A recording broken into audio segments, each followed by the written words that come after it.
what happens. Okay, that high has been broken. As you can see, here's a breakout structure to the upside. I will just mark it with BOS long. Okay, and I will place my stop loss below this level. So our stop loss is on this level. As you can see, we are logged in almost 3% profit.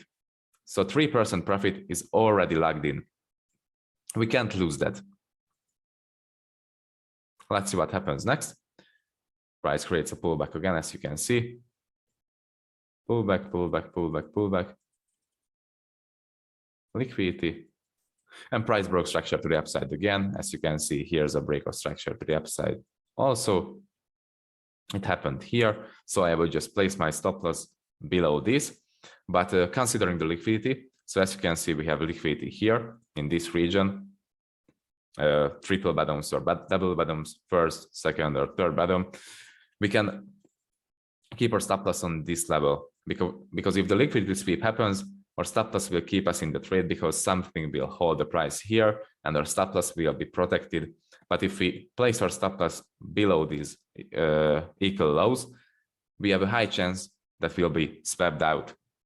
So let's just keep our stop loss here and wait for another structure break. As you can see, pullback happens and breakout structure to the upside again here. And in this case, I will just place my stop loss below this low or this low. So in this case, we will have maybe 5% logged in. Yes, 5% profit logged in already. So let's see what happens next. If price breaks structure to the upside again after the pullback, we will play. Yeah, breakout structure happened again here. So here's another breakout structure. I will just place my stop loss here. But as I said, we can consider liquidity. As you can see, we have liquidity again here, and we can just keep our stop loss on this line again. So we won't be part of the liquidity with our stop loss. If price breaks another structure to the upside, I will just place my stop loss below these lows. Let's see what happens. Pullback happened and another breakout structure happened. So I will just place my stop loss below this line.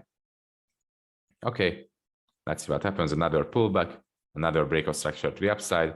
We can do the same.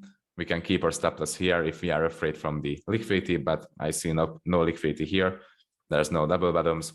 This could be just a small pullback. So I'm placing my stop loss below this level.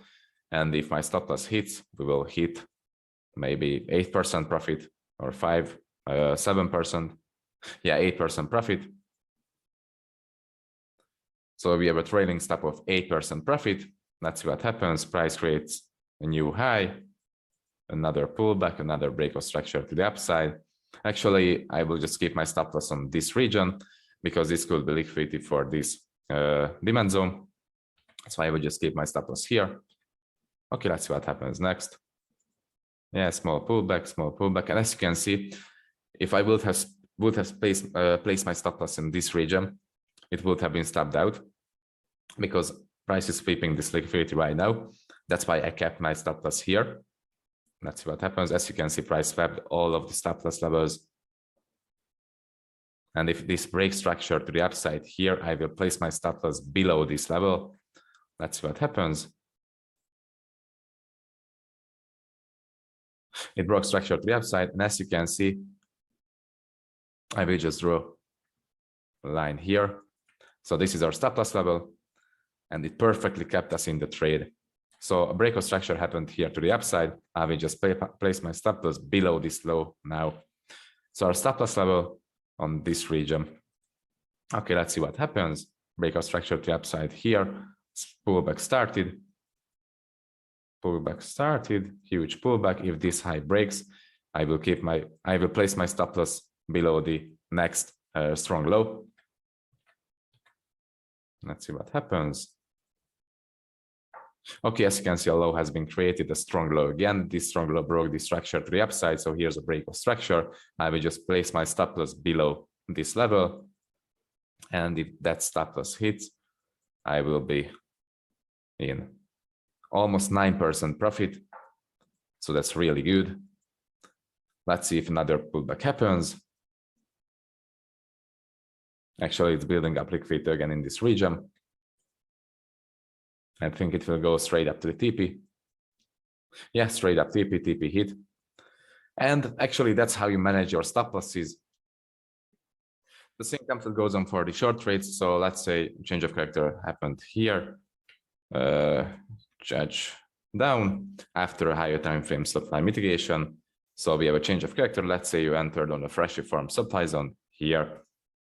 You entered in a short position on this supply zone, and you're targeting the next unmitigated higher time frame demand zone. Okay, if this low breaks, this one, you will put your stop loss into break even. So break of structure here, stop loss into break even. Break of structure here, stop loss here. Break of structure here, stop loss here. So the same concept goes on for the short opportunities. Okay, see you in the next one, guys.